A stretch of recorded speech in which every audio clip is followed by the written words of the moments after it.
Siempre es un privilegio cuando nos comunicamos, así sea a través de estos medios, para poder considerar la palabra de Dios y muy particularmente, como hemos venido enfatizando, en el tema más importante de todos.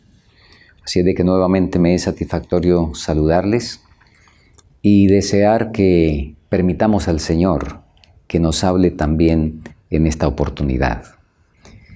Como de costumbre y siguiendo la directriz que Dios nos da, al abrir su palabra es nuestro deber, es nuestra necesidad y al mismo tiempo nuestro privilegio invocar la presencia divina. Vamos a inclinar nuestro rostro para orar. Querido Padre, una vez más agradecemos que nos concedes oportunidad para buscar tu rostro y para inquirir en tu palabra qué debemos hacer para ser salvos. Agradecemos que has dado suficiente luz, de modo que ningún alma sincera necesita errar en el camino. Que esa guía bienaventurada nos acompañe también en esta hora. Lo agradecemos porque esa promesa es fiel y sabemos que la recibiremos al pedirla en el nombre de Cristo Jesús nuestro Salvador. Amén.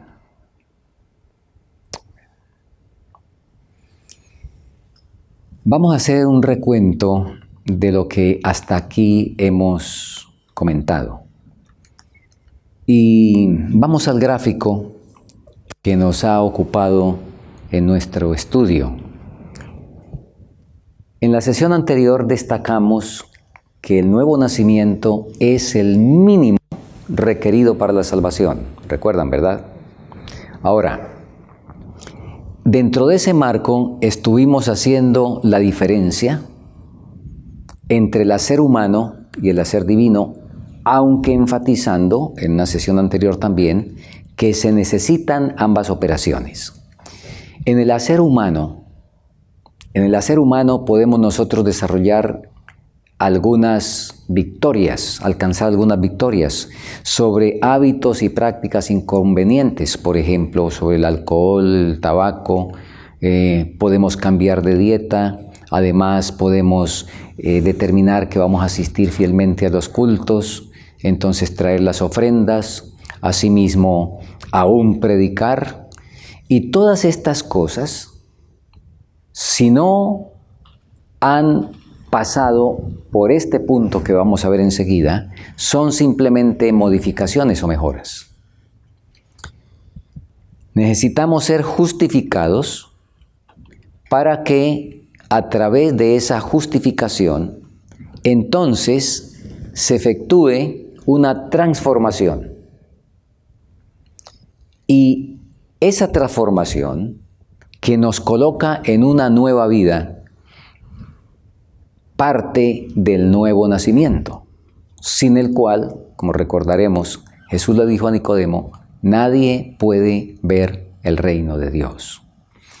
Ahora, los frutos después de haber recibido ese cambio, esa capacitación, ya no son simplemente las cosas externas, sino que son las gracias del Espíritu, la mansedumbre, el dominio propio, la abnegación, la paciencia, la bondad, la fe, el amor, etc.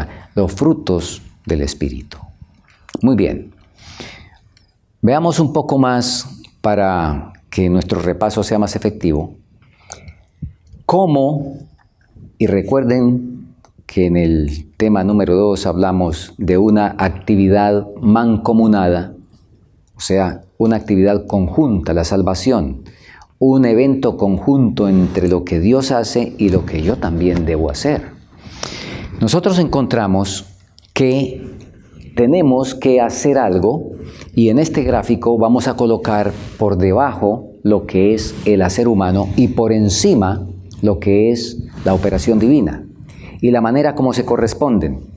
Entonces tenemos que frente al hacer humano que escudriña las Escrituras, eso hace que podamos, al permitir la obra del Espíritu Santo a través de ese estudio, llegar a este punto de la conversión. Y la conversión es muy interesante que en la Biblia, en algunos pasajes, dice que la conversión la hace Dios. En otros pasajes dice que nosotros debemos hacerlo. Por ejemplo, en Hechos 3:19. Ahí dice, arrepentíos y convertíos para que sean borrados vuestros pecados. Como si la conversión fuera un asunto nuestro. Pero en otros pasajes nos dice que la conversión es un asunto de Dios. ¿Contradicción? Ninguna. Sencillamente muestra que el Señor hace el gran trabajo, pero nosotros también tenemos algo que hacer en esa dirección. Muy bien. Entonces vamos a centrarnos en este punto, que este punto es el que generalmente en el mundo cristiano se ha conocido como la justificación. Déjenme recordarles algo, que en la Biblia, justificación por la fe tiene dos contextos. En algunos casos se refiere a todo el proceso de la salvación y en otros casos se refiere al evento puntual que ocurre cuando se recibe el perdón de los pecados y se es declarado justo. Lo comparo con México.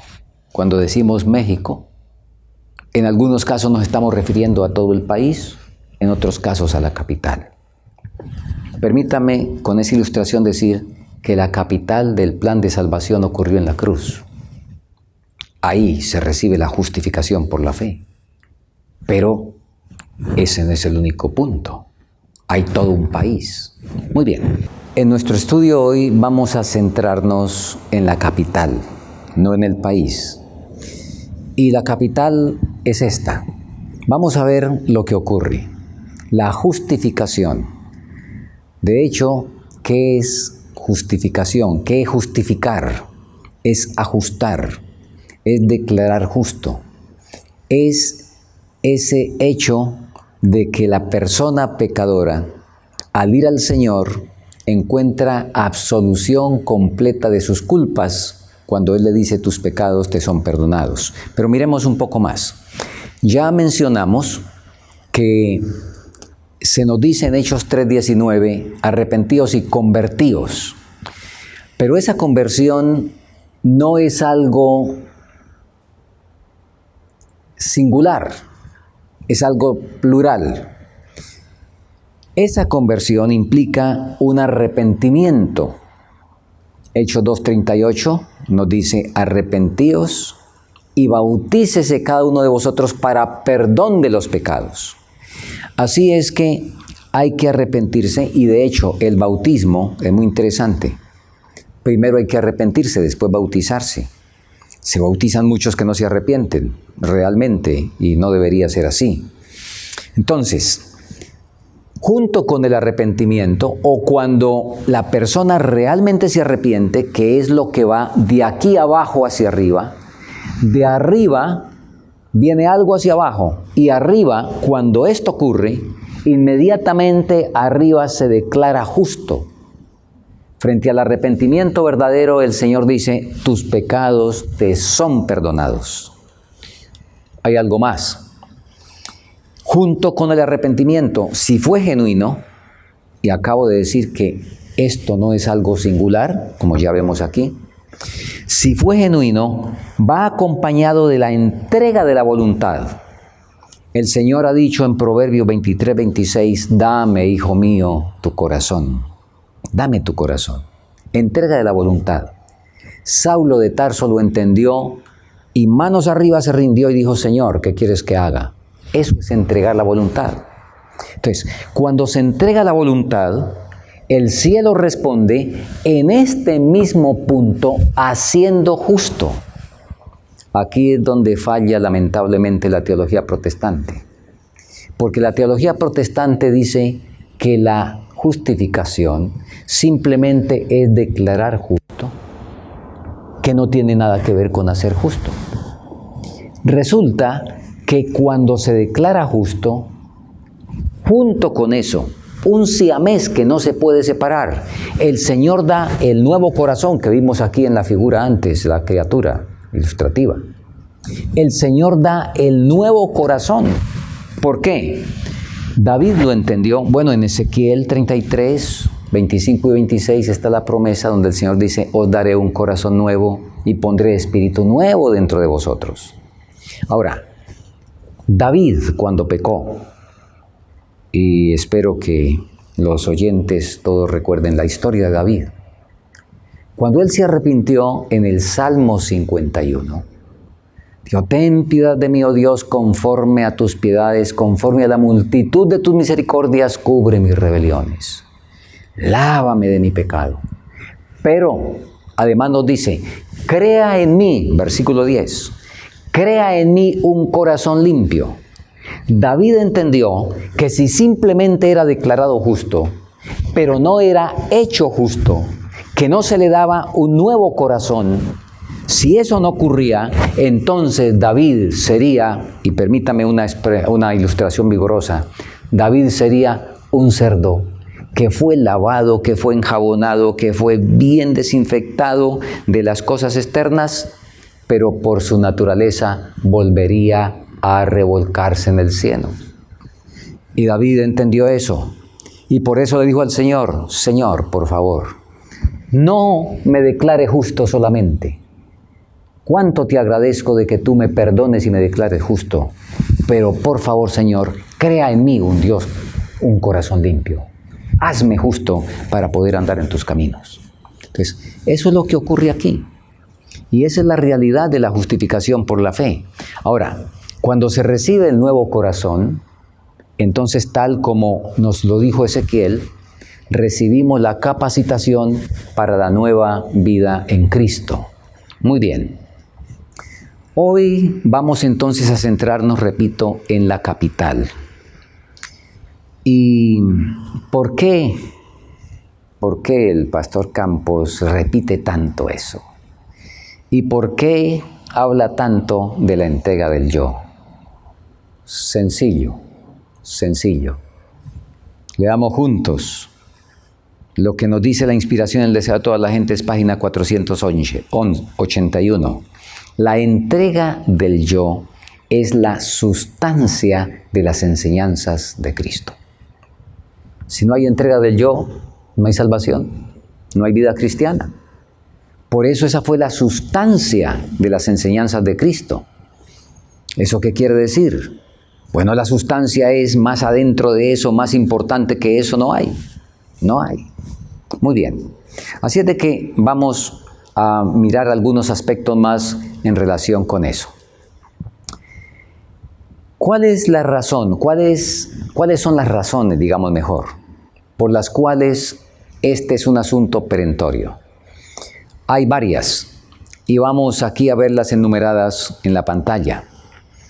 En Romanos capítulo 7 hace una analogía con el matrimonio y nos dice que la mujer casada está sujeta a la ley del marido mientras éste vive.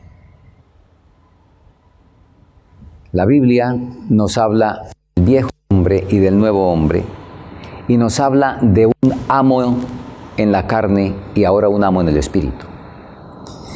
Y se necesita la muerte del yo, así como si una mujer, en este caso toma a la mujer como ilustración, si una mujer quiere volverse a casar para que no sea algo ilegal, incorrecto, debe esperar que el marido se muera. Cuando el marido se muere, se puede volver a casar. Puede ahora ser de otro, antes no. Imprescindible la muerte. También en el Evangelio, Jesús dijo, ninguno puede servir a dos señores. Y además, tenemos la triste situación de que somos esclavos del pecado. ¿Qué es un esclavo? Un esclavo tiene decisión propia, hace lo que quiera. Un esclavo es sometido, un esclavo es mandado. Y la palabra nos dice que somos esclavos del pecado. Y nosotros tenemos entonces que pedir la libertad. Tenemos que gemir a causa de esa esclavitud que nos tiene agobiados para poder ahora ser libertados del pecado y entonces ser de un nuevo amo. Muy bien, vamos a permitir que la palabra nos defina qué es eso de la entrega del yo. Un texto básico, Lo encontramos en Mateo 16, 24, donde Jesús dijo de la siguiente manera. Entonces Jesús dijo a sus discípulos, si alguno quiere venir en pos de mí, niéguese a sí mismo y tome su cruz y sígame. Eso es la muerte del yo.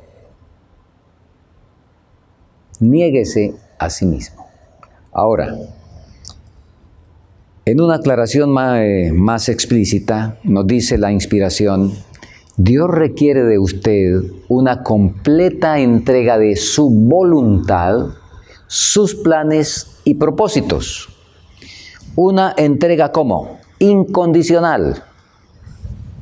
La figura de un combate donde un contendor vence al otro y el otro para lograr preservar la vida, en esa esperanza de preservar la vida, ¿cómo se entrega? Manos arriba. ¿Puede colocar alguna condición el que fue vencido? ¿Puede colocar alguna condición? Ninguna. Depende por completo del vencedor. Es la manera como hay que entregarse al Señor, es lo que constituye la entrega del yo. Ahora, hay un problema, y lo vimos también en la sesión anterior. ¿Por qué el nuevo nacimiento es una experiencia rara? ¿Lo recuerdan? Bueno, aquí también, ¿por qué la entrega del yo? Es que es la entrega del yo la que va a producir el nuevo nacimiento. ¿Por qué es una experiencia rara? ¿Por qué es difícil la entrega del yo? Leamos. La lucha por renunciar a vuestra propia voluntad y a vuestros propios caminos, ¿cómo es? Terriblemente difícil. Me apresuro aquí a aclarar algo que es muy importante. Encontramos que Jesús dijo en Mateo 11:30, porque mi yugo es fácil y ligera mi carga. Y al mismo tiempo, un poquito atrás en el registro del Sermón del Monte, en el capítulo 7 de Mateo nos dice, entrad por la puerta estrecha. Porque estrecha es la puerta y angosto el camino. Y pocos son los que la hallan porque el asunto tiene dificultad. Entonces, ¿fácil o difícil? Las dos cosas son ciertas. Lo que ocurre es que cada una tiene su lugar, su espacio, su tiempo. Y la lucha por renunciar a la propia voluntad y a los propios caminos, la lucha por llegar al punto de decir me rindo, es terriblemente difícil para el yo. Pero una vez se ha hecho eso, entonces encontramos descanso y el yugo es fácil. Las dos cosas son ciertas.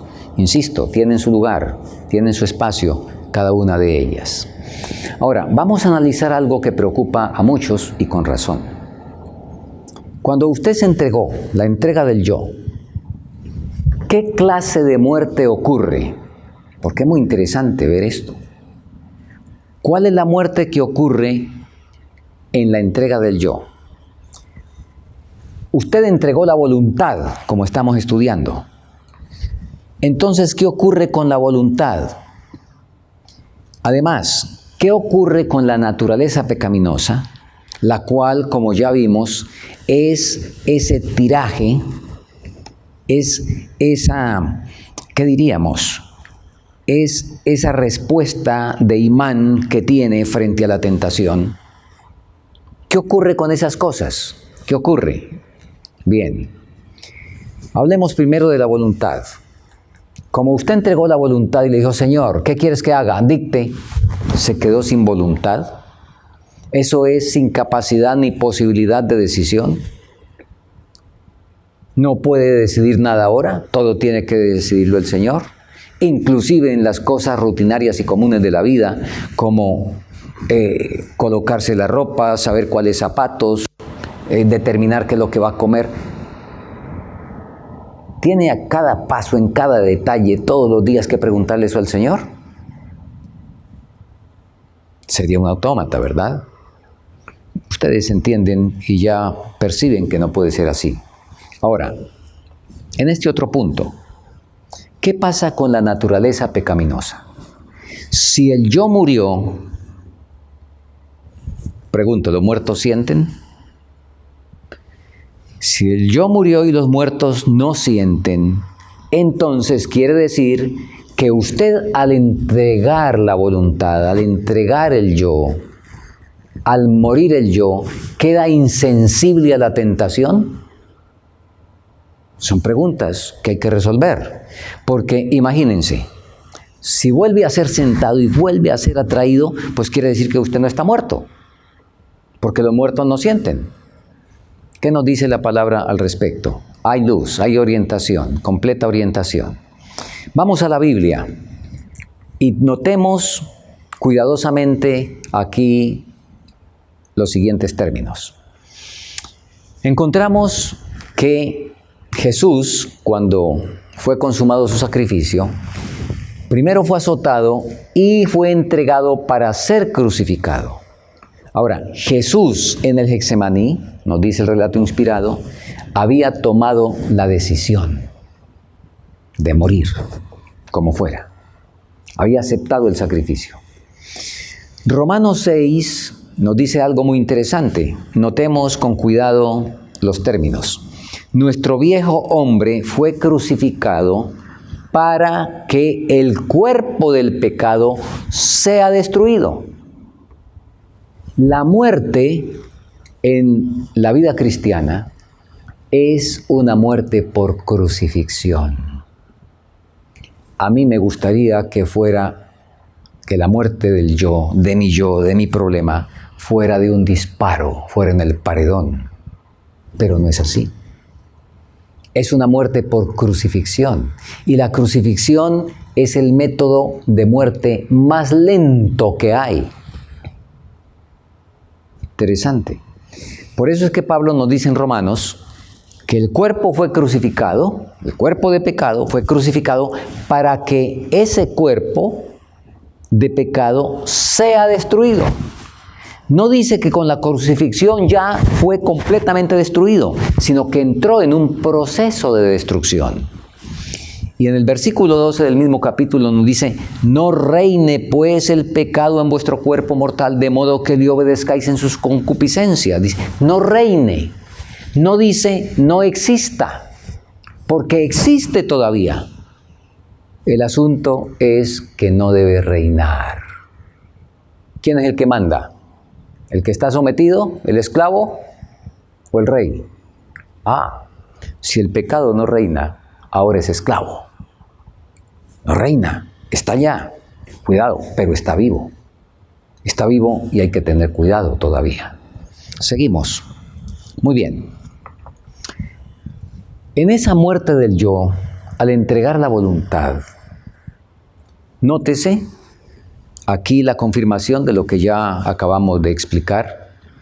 Las inclinaciones naturales y las inclinaciones naturales, ¿cómo son? La naturaleza pecaminosa, el caldo de cultivo para el pecado.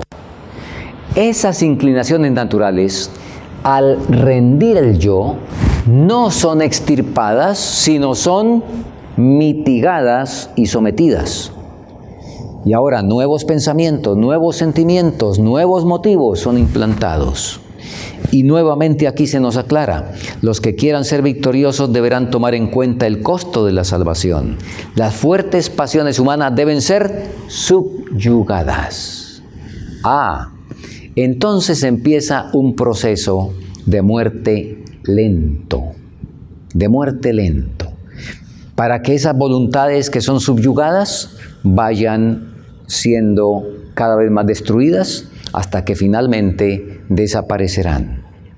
Ahora, esto lo podemos entender un poco. Lo podemos entender un poco mejor con una costumbre o una ideología que hay en una de las etnias de la India. Y esto que estamos diciendo puede ser bien ilustrado por eso. Nótese, cuando el yo se entrega, la Biblia dice que esa es la muerte del yo. pero resulta que queda vivo, solo que queda sin poderes, con muy pocos poderes. Poderes que son subyugados ahora por el que está reinando arriba. Pero está vivo. En esa etnia de la India, cuando una persona se desmaya, que pierde el sentido, ellos dicen, está muerto.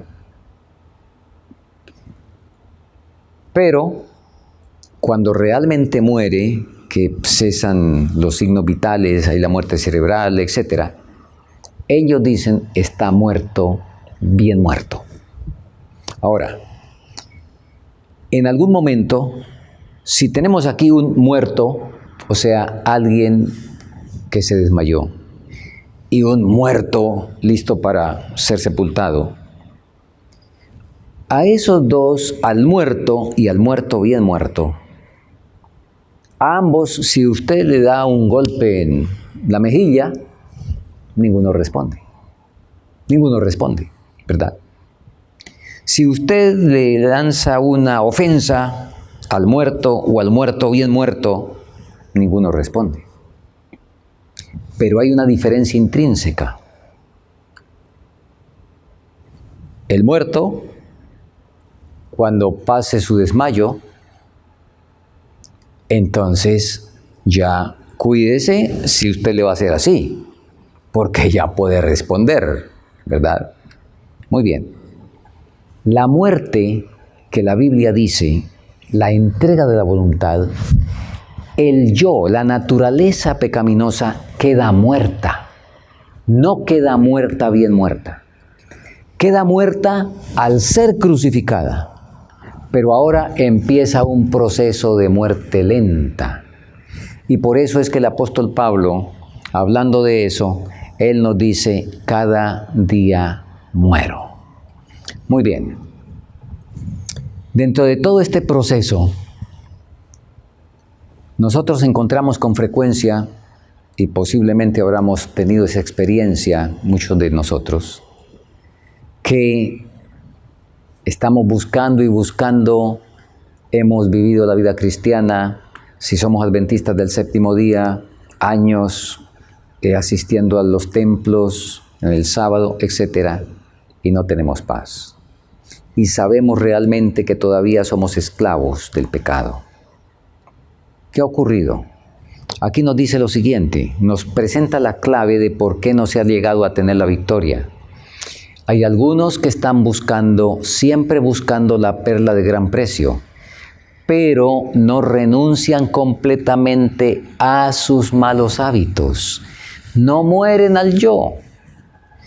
Y Cristo, escuchen bien, y voy a usar la palabra bien concreta y fuerte, Cristo no es ningún adúltero.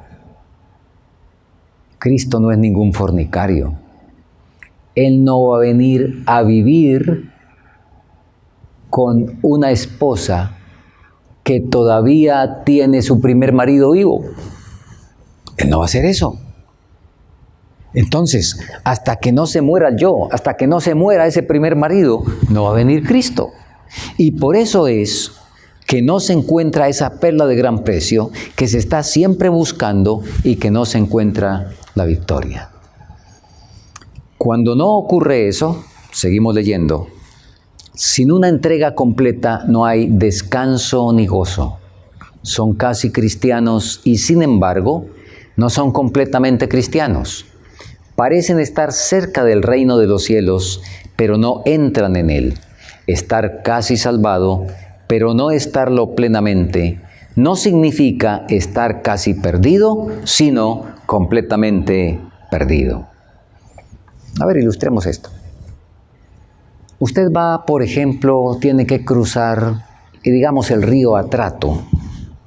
De acuerdo a los estudios geográficos, el río Atrato es el más caudaloso del mundo. Al decir el más caudaloso no estamos diciendo el más grande, sino que comparado con su tamaño, es el que de repente más agua tiene y el más profundo, comparado con su tamaño y su extensión en la tierra. Algo así como si usted tiene que cruzarlo a nado y en ninguno de sus orillas se encuentra a pie porque hay una entrada vertical al río donde ya es profundo. Y usted tiene que pasar al otro lado. Si se cansa en la mitad, se ahoga. Si se cansa y deja de nadar un poco más adelante, se ahoga. Si se cansa faltando 1 metro para alcanzar la orilla y ahí cesa sus esfuerzos, ¿se ahoga? ¿Sí? ¿Se ahoga? Se ahoga si no llega hasta el otro lado. Eso es lo que ocurre aquí. Hacemos entregas parciales. Entregamos inclusive posiblemente el estómago. Y entramos en la dieta que Dios dice y que debe hacerse, por supuesto. Pero bien puede entregarse el estómago sin entregar el corazón, que es la voluntad. Y el Señor dijo dame, hijo mío, tu corazón. Como consecuencia de la entrega del corazón es que debe venir la entrega del estómago y todas las demás entregas. Si no hay eso, entonces no habrá descanso ni gozo. Muy bien. Ahora vamos a contestar una pregunta muy importante porque el asunto es ¿cómo hacerlo? ¿Cómo hacerlo? La inspiración nos explica, nos dice, muchos dicen, ¿cómo me entregaré a Dios? Ahora, Pablo, en el capítulo 7 de Romanos, nos presenta a un hombre que desea hacer la voluntad de Dios. Aquí está narrando algo así. Deseáis hacer su voluntad, mas sois moralmente débiles, sujetos a la duda y dominados por los hábitos de vuestra mala vida. No podéis gobernar vuestros pensamientos, impulsos y afectos. Pausemos aquí para comentar algo de esto. Nótese. En las modificaciones y mejoras podemos hacer toda una lista de cosas externas. Podemos venir al templo, dar los diezmos, adicionar ofrendas, dejar el tabaco, el licor, dejar incluso la música incorrecta.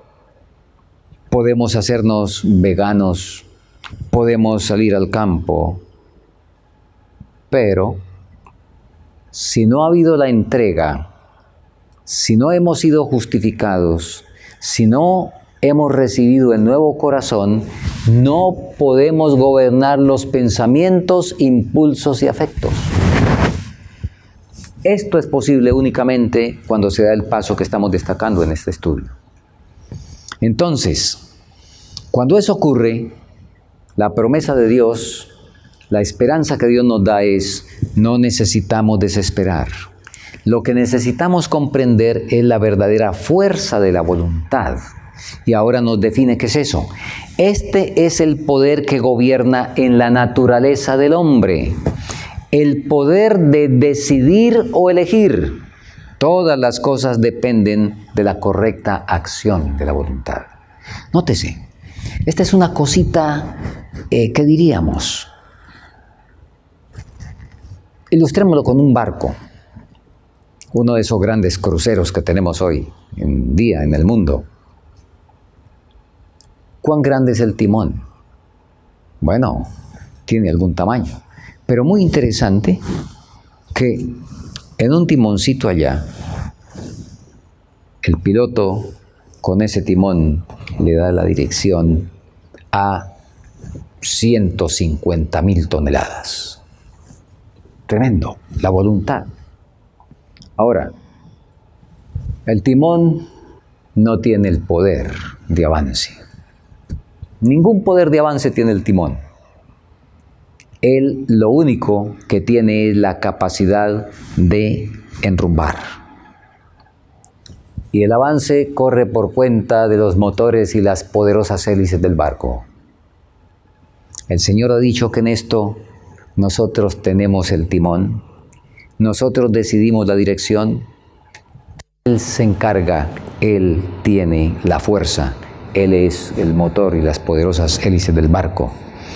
Pero depende de nosotros el decidir y elegir. Así es que La voluntad sencillamente es el poder que gobierna, es el poder de decidir o de elegir. Y aún los seres más desafortunados en su experiencia con el pecado tienen todavía algo de voluntad y el poder de decidir. Y les recuerdo la experiencia de Jesús con los endemoniados gadarenos. ¿Ustedes recuerdan? Ellos, con lo poquito que les quedaba, porque estaban totalmente dominados, inclusive mentalmente y físicamente, por el enemigo, sin embargo, con una chispita todavía que les quedaba, vieron en Jesús la esperanza y corrieron, decidieron buscarle, decidieron ir hasta Él. Y estaban tan terriblemente dominados que cuando quisieron hablar, ustedes saben el relato bíblico, los que hablaron fueron los demonios. Y ellos quisieron pedir ayuda, pero el demonio controló aún sus órganos de la fonación. Y lo que dijeron, no ellos, sino el demonio que los dominaba: ¿qué tienes con nosotros, Jesús? ¿Has venido a molestarnos? Pero cuando hay el deseo en el corazón, el Señor lo ve, aunque las palabras hayan dicho lo contrario. Y el Señor sabía que ellos tenían un deseo íntimo, pero que habían llegado al punto donde no habían hablado lo que ellos querían hablar, porque ese otro poder esclavizador los dominaba por completo. Y ustedes saben que esos recibieron liberación. Con esto se nos comprueba que no interesa el fango en que un ser humano haya caído. No interesa el grado de fondo a donde haya descendido.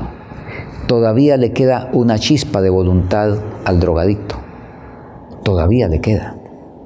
Él no tiene la fuerza, él no tiene el poder, pero él tiene todavía la decisión, si así él escoge.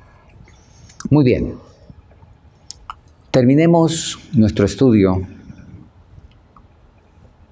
permitiendo que la inspiración nos aclare que lo importante, y para que esto sea efectivo, pues tiene obviamente que ocurrir el hecho.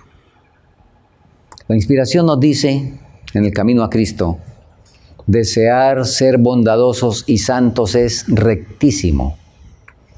Pero si solo llegáis hasta allí, de nada os valdrá. Muchos se perderán esperando y deseando ser cristianos. ¿Qué faltó? No llegan al punto de dar su voluntad a Dios. No eligen ser cristianos. ¿Cuándo? Ahora. No sé si han escuchado ustedes respecto a esto un proverbio que circula, lo escuché desde mi niñez inclusive. No sé quién lo ideó, donde dice: el camino al infierno está empedrado de las mejores intenciones que nunca se llevaron a cabo. Desear ser bondadosos y santos es rectísimo, pero si solo llegáis hasta allí, de nada os valdrá. Y aquí viene el otro elemento, el elemento tiempo. ¿Y cuándo? ¿Cuándo? Muchos no llegan al punto de dar su voluntad a Dios porque no eligen ser cristianos. ¿Cuándo? Ahora. Insisto, en la Biblia el día es hoy. El momento es ahora. Tenemos un problema, no lo sentimos. ¿Cómo hacer si eso yo no lo siento? Pedirle al Señor, en un acto de fe, en un acto de la razón y la voluntad. De hecho, la decisión es un acto de la razón, no es una cuestión del sentimiento. ¿Alguna vez le han colocado a usted inyecciones? Cuénteme, ¿a usted le encantan las inyecciones? ¿Le gustan? ¿Se las pone con alegría y con gozo y amándolas? Pero se las coloca. ¿Por qué? por así decirlo, ¿con qué se colocan las inyecciones? ¿Con el corazón o con la razón? El corazón le dice que no, pero la razón le dice si no se coloca la inyección corre peligro su vida por la infección. Entonces es cuestión de decisión. Y se puede decidir hoy, en el mejor de los días, en el día de Dios, no en el día que yo escoja. Y el momento, ahora. Así es que, para hacer esto real, quiero invitarle para que se arrodille conmigo y le pida al Señor exprese que usted decide. Estamos hablando de decidir. Que usted, por la gracia divina, decide ser cristiano. Acompáñenme en oración.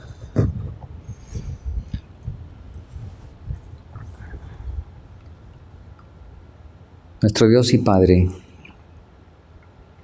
tu palabra dice que cómo escaparemos si tenemos en poco esta salvación tan grande. El sacrificio de la cruz, el cual nunca podremos entender completamente, ni siquiera en la eternidad, menos aquí en nuestra condición caída y limitada por el pecado. Ese sacrificio es tan sublime y necesitamos el ser enternecidos, el ser motivados, el ser realmente sensibilizados para permitir que esa contemplación nos lleve a por completo odiar el pecado, aceptar la justicia de Cristo como nuestra justicia, ejercer la fe que nos justifica y que hace posible que esa victoria que Cristo alcanzó sea nuestra. Oh Señor, tú sabes que nuestras emociones, nuestros sentimientos van por un canal equivocado y que la razón puede percibir eso, pero no tiene la fuerza para evitar el rumbo torcido. Sin embargo, gracias porque en tu palabra nos explicas claramente el poder de la elección, el decidir de todo corazón, decidir con toda la conciencia que queremos, o mejor, que decidimos ser cristianos, que eso obrará y permitirá que la fuerza de lo alto venga a socorrernos.